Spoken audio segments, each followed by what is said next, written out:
Você já imaginou um ser humano tão justo, mas tão íntegro, que em vez de passar pelas portas da morte, foi recrutado pelo próprio Criador para ser o mediador de uma crise cósmica?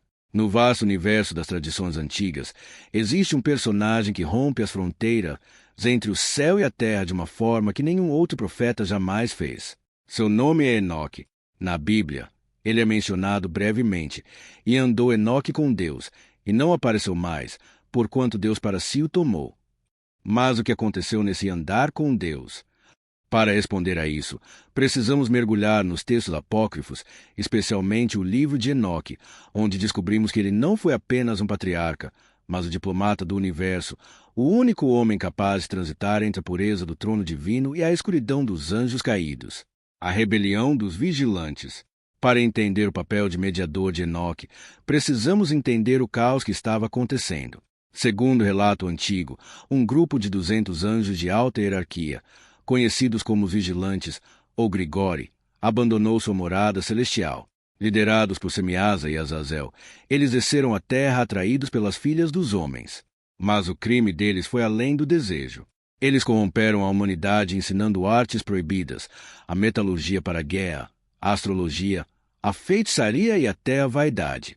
O resultado foi catastrófico.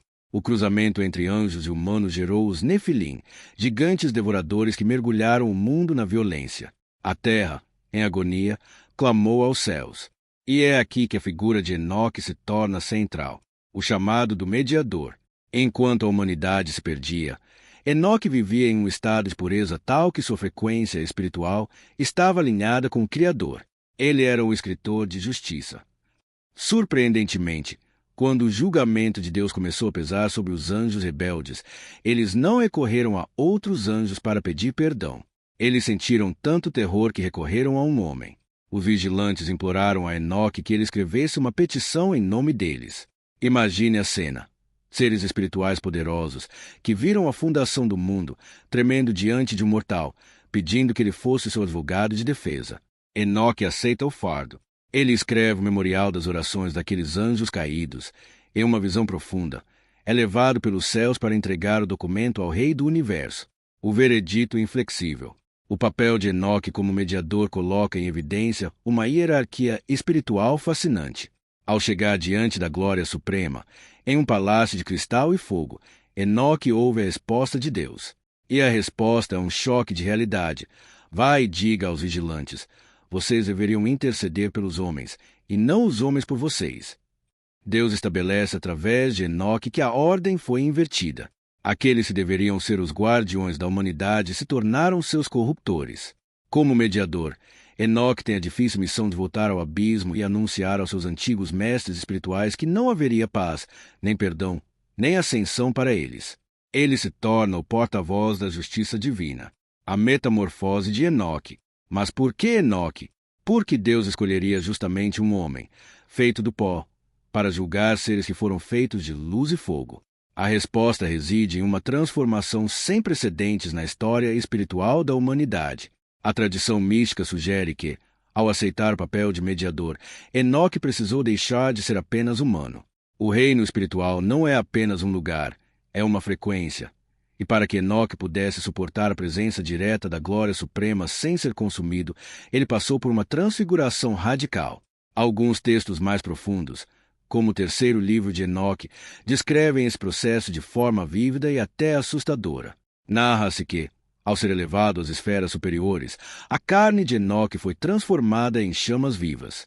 Seus músculos e tendões se tornaram fogo ardente, seus ossos se transformaram em brasas de zimbro e a luz de suas pálpebras passou a brilhar como um relâmpago. Ele não estava apenas sendo levado para o céu. Ele estava sendo reconstruído átomo por átomo. Nessa metamorfose, Enoque recebe um novo nome e uma nova identidade. Ele se torna Metatron, o príncipe da Face. Ele passa a ocupar o trono mais próximo ao de Deus, uma posição de autoridade tão alta que, em certas tradições, ele é chamado de Pequeno Jeová. Deus coloca sobre ele uma coroa cravejada de pedras preciosas que brilham com a luz da criação e lhe confere 70 nomes, correspondentes a 70 nações do mundo.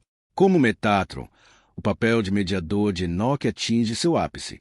Ele se torna o escriba celestial, o arquivista do universo que registra cada pensamento, ação e palavra, tanto de humanos quanto de anjos. Ele se torna a ponte definitiva entre o Criador e a criatura porque possui uma perspectiva única. Ele conhece a fragilidade, a tentação e o peso da carne humana, mas agora detém a autoridade, o poder e a imortalidade do Espírito.